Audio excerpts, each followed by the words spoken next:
You know how sometimes a negative thought just won't leave you alone? It's like the more you try to push it away, the louder it gets. I used to deal with that all the time, lying in bed, mind racing, feeling stuck in loops of what if or I'm not enough. And the worst part is, it feels like those thoughts are true just because they're loud. But here's the thing I realized. Thoughts aren't facts. They're just thoughts. They only have as much power as you give them. So let me walk you through something I started doing. Think of it as a reset button you can hit whenever the noise gets too heavy. It only takes a few minutes, and I swear it feels like cheating sometimes because of how quickly it can shift your state.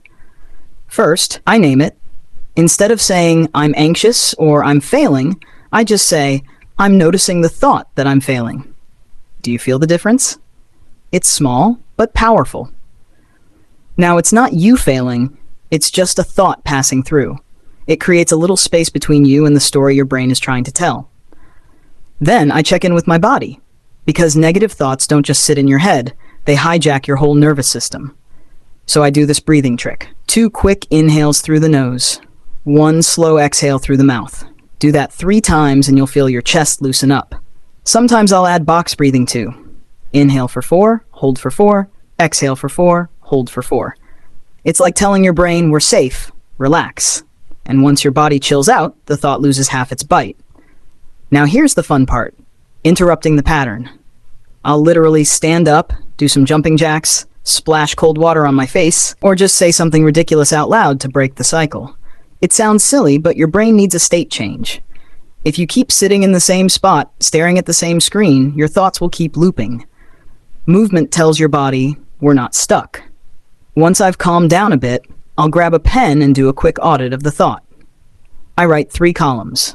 Thought, evidence for, evidence against. Most of the time, the evidence for column is super thin.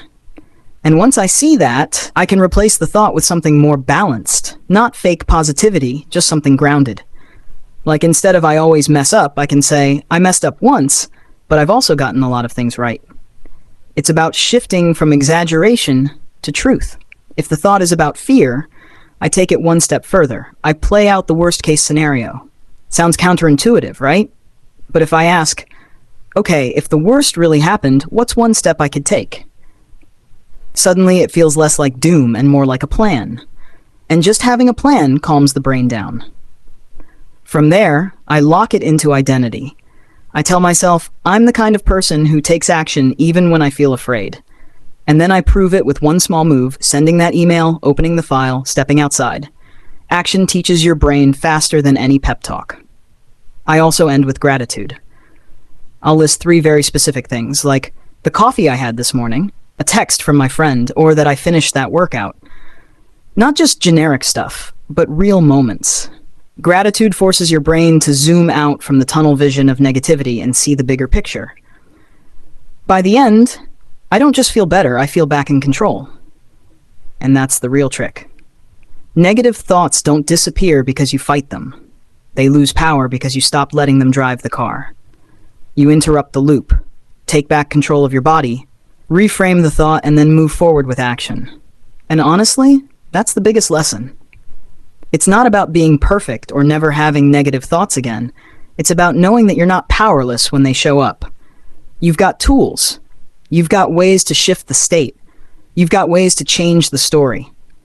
So next time your brain starts screaming at you, remember, it's just noise. You can reset, you can interrupt, and you can move forward stronger than before. Here's the thing nobody tells you. You can't destroy negative thoughts if you're not even aware they're negative. That might sound obvious, but think about it. Most of us spend our days running on autopilot, reacting to whatever shows up in our head. We don't stop to ask, wait a second, is this thought helping me or hurting me? We just accept it, almost like background noise. And that's dangerous, because unchecked thoughts eventually shape your mood, your decisions, and your entire life. Awareness is always the first step. Without awareness, you're fighting shadows. You can't change what you don't see. It's like walking around with a pebble in your shoe and wondering why your foot hurts. You'll never solve the pain until you stop, take off your shoe, and notice the pebble. Negative thoughts are the same. They dig into you, not because they're stronger than you, but because you haven't slowed down long enough to recognize them for what they are. And let's be real, sometimes negative thoughts disguise themselves as truth. That's why awareness is tricky. A thought like, "I'm not good enough," might sound reasonable if you failed before, or "I'll never get out of this situation" feels logical if you've been stuck a long time. But just because a thought feels true doesn't mean it is true. Awareness means catching yourself in the moment and saying, "Hold up, this is just a thought, not a fact." That separation is where freedom begins. The brain has something called the reticular activating system. Fancy name, simple idea. It filters what you notice. If you're always running on negativity, your RAS highlights every piece of evidence that matches it. Fail one test? See, I'm dumb.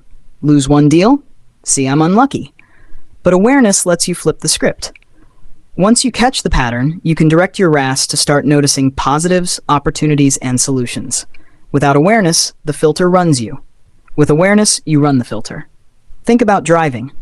If you've ever learned how to drive a car, at first you're hyper-aware of every move, checking the mirrors, holding the wheel, pressing the pedals. Over time, it becomes subconscious. That's great when it comes to driving, but dangerous when it comes to your thinking. If your subconscious has been programmed with negativity, through upbringing, culture, trauma, or just repetition, you're going to drive your mental car straight into the same potholes over and over. Awareness is slamming the brakes, looking around and saying, "Wait, I don't have to go down that road again." Here's a real-life example. I used to wake up every morning with a thought, "Today's going to be another grind." That thought wasn't neutral, it was negative. But because I never questioned it, it colored my whole day. I went into work already defeated, already drained. It wasn't until I got aware of it, until I literally heard myself think it, that I realized how toxic it was. From there, I could shift, not into fake sunshine and rainbows, but into something simple like, "I don't know what's going to happen today, but I'm open to it being better." That tiny awareness changed everything. And here's the kicker. Awareness doesn't destroy negative thoughts instantly, but it weakens them. Imagine you're watching a scary movie.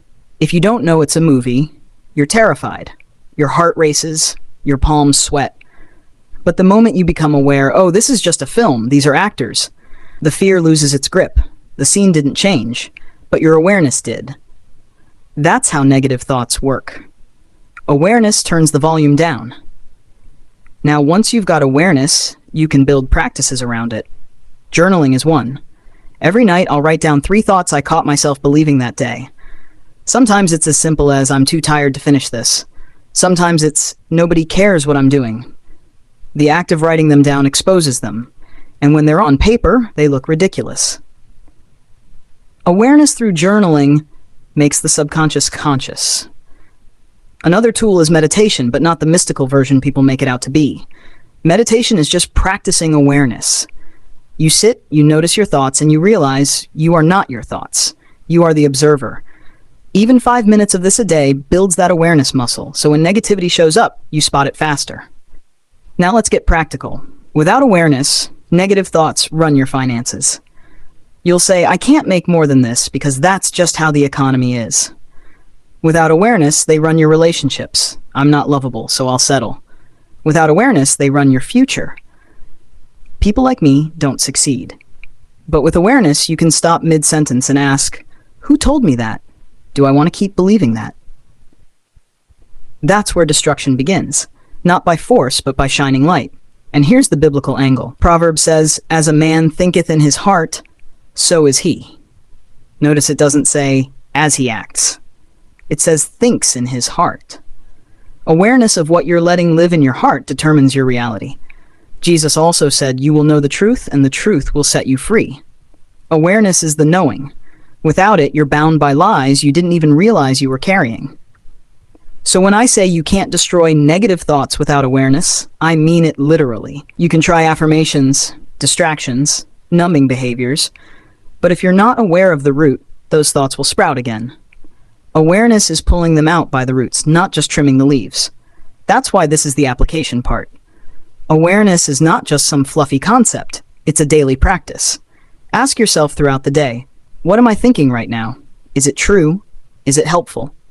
Catch the thought in the act. Because every time you do, you weaken its hold. And the more aware you become, the easier it is to notice the next one, until awareness becomes your default. Eventually, you'll notice something wild. The negative thoughts don't go away completely, but they stop running the show. They become background noise you can turn down instead of commands you obey. That's when you've truly started to destroy them, not by fighting, but by refusing to give them the fuel of your unconscious agreement. The more you start noticing those thoughts, the more you'll realize they don't actually own you. They've just been running the same loop for so long that they feel automatic. But once awareness comes in, something shifts. You begin to interrupt the loop without even trying too hard. Almost like when you hear a song that's been on repeat in your head all day and suddenly you laugh and go, "Wow, I've been humming that this whole time." Just that moment of noticing already changes the rhythm. So maybe the next time a thought shows up, something like, "I'll never get ahead," or "I always mess this up," you don't even need to fight it. What if you just pause, breathe, and gently say to yourself, "That's just a thought, not a truth." You'll be surprised how much lighter it feels. Your subconscious will pick up on that softness, and over time, it starts to rewire itself. And once you notice and pause, there's this quiet opening inside you. In that space, you can let something new slip in. Maybe it's a better thought. Maybe it's not even words, but a feeling of possibility. You don't have to force it. Just let your mind get curious. If this negative thought isn't the only option, what else could be true? Your brain loves questions like that. It will start looking for answers, and your subconscious will take that as a cue to explore different directions. This is where replacement starts to happen almost naturally. You're not standing in front of a mirror chanting empty affirmations that don't feel real. Instead, you're quietly shifting the script inside your head. You're planting little seeds. One day, a thought like, "I'm always failing," might get replaced with something more honest, like, "I'm learning." Later, that "I'm learning" can grow into, "I'm capable." And before you know it, your inner language becomes your ally, not your enemy. And here's something subtle your subconscious already knows. What you repeat, you reinforce. Think about walking on grass. If you walk the same path every day, eventually it becomes a trail. Thoughts are no different. The more times you let yourself walk down the negative trail, the deeper it gets. But every time you choose a new thought, even once, you're starting to carve a new trail. At first it feels weak, overgrown, unfamiliar, but walk it again and again. One day that trail becomes the easy path, and the old one fades. What helps me personally is to anchor those new trails in daily life, not with pressure, but with tiny rituals. Gratitude before I sleep. Reading something inspiring in the morning instead of scrolling. Talking to myself kindly when I make a mistake. I don't force these practices, they're like little whispers to my subconscious, reminding it of the path I want to strengthen. Over time, the whispers become the louder voice. And I'll tell you this, the subconscious doesn't argue with repetition, it just absorbs. If all day long you feed it worry, self-doubt, and what-ifs, that's the program it runs. But if you keep feeding it gratitude, faith, and possibility, even in small doses, it will take the new program and run that instead. You don't have to demand overnight change. You just have to be consistent. The subconscious loves consistency more than intensity. Now think about reinforcement. Every time you act differently, you prove to your subconscious that change is real. Let's say your old thought is, "I can't speak up." The first time you do speak up, even in a small way, you show your subconscious a new reality. That experience reinforces the thought, "I can." It's like pouring water on the seed you planted. Awareness plants it, curiosity gives it space, replacement sets it in the soil, reinforcement waters it. And without you even realizing it, your subconscious starts growing a whole new garden. Notice how none of this feels like a battle. You're not wrestling with your mind. You're guiding it, suggesting new patterns, that nudging it gently but consistently. It's almost like raising a child. Your subconscious doesn't respond to yelling or force, but it thrives under steady guidance and patient repetition. And here's the beautiful part. The more you practice awareness, interruption, replacement, and reinforcement, even if you never label them that way, the more natural it becomes. One day you'll catch a negative thought mid-sentence and laugh, because you'll know it's just the echo of an old program. One day you'll respond to a situation in a way that surprises you, realizing you didn't react with fear or doubt, you reacted with strength. That's when you'll see the work you've been doing behind the scenes has quietly transformed you. The subconscious is always listening. That's why it's so important to notice what you feed it. Not just thoughts, but music, conversations, environments. It's like a sponge, soaking it all in. And the good news? You're in control of what bucket you dip that sponge into. You can dip it into negativity, complaints, drama, or you can dip it into gratitude, faith, learning. Whichever one you choose consistently, that becomes the water your subconscious carries. So as you go through your days, don't pressure yourself to master some system. Just practice awareness. Notice. Breathe. Ask better questions. Offer your mind gentler, truer thoughts. Act in alignment with the person you're becoming, not the one you used to be. And trust that little by little, your subconscious will follow suit. It's not about destroying negative thoughts with force. It's about disempowering them through awareness, replacing them with better seeds, and reinforcing those seeds until they bloom.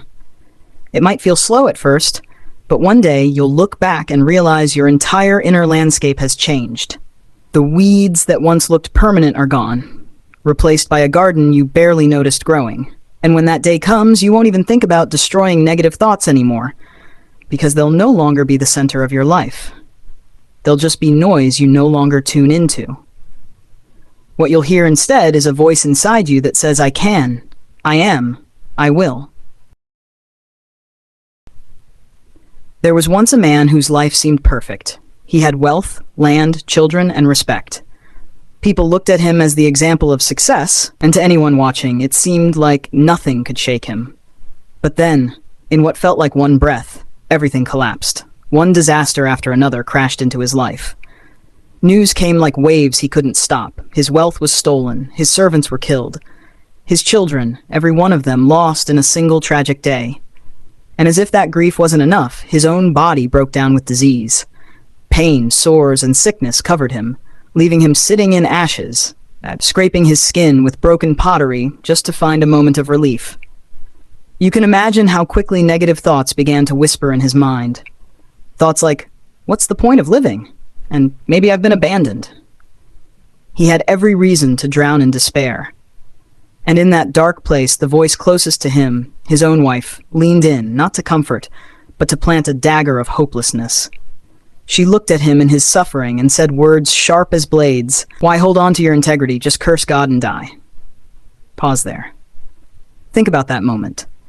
This man, stripped of everything, his body failing him, his mind clouded by pain, now faced the most dangerous suggestion of all, the thought that he should give up. Not just give up on his body, but give up on his faith, his purpose, his very reason for existing. If he had agreed with her, if he had let that one negative thought take root, the story of his life would have ended right there. Not with victory, but with surrender. But he didn't. He looked at her and answered in a way that showed difference between destruction and resilience. He didn't rise up with anger or curse. He simply called her words foolish. He reminded her and himself that life is not just about receiving good things, but also about enduring the hard ones. This was not a man pretending he didn't feel pain. This was not denial. He grieved. He wept. He wished he had never been born. He asked questions he couldn't answer. But through all of that, he never gave in to the most destructive thought, that his suffering meant his story was over. Instead of destroying himself with despair, he chose to destroy the power of those negative thoughts by refusing to let them define him. And here's the thing. His circumstances didn't change overnight. His body didn't heal instantly. His wealth didn't return in a flash. But his mind, his awareness of what those dark thoughts were trying to do, that awareness protected him. It kept him alive long enough to see what came later. Restoration, healing, and blessings beyond what he had before. Now let me reveal who this man was. His name was Job. Job's story is one of the clearest pictures of how destructive negative thoughts can be, and how powerful awareness and resilience are in defeating them. His wife spoke the very thought his pain was already whispering. But Job didn't let it rule him. And because he refused to surrender to that voice, he lived to see a future no one around him thought possible. The moral here is simple but life-changing. Negative thoughts will always come. Sometimes they even sound like the people closest to you. But you are not powerless. You don't have to fight them with rage or pretend they don't exist. You destroy their power by naming them, refusing to agree with them, and choosing a better perspective, even when everything in you wants to collapse. If Job had given up, his story would have ended in ashes. Instead, by holding on, he turned his ashes into the soil where new blessings grew. And that's the reminder for us. Negative thoughts only win if we believe them. Awareness is the weapon. Integrity is the shield. And faith is the anchor that carries us through the storm into a future we can't yet see. So when those voices tell you it's hopeless, remember Job. He sat in ashes, tempted to curse everything, but he didn't let go. And because of that, his life became proof that negative thoughts, no matter how strong, are never stronger than the choice to endure.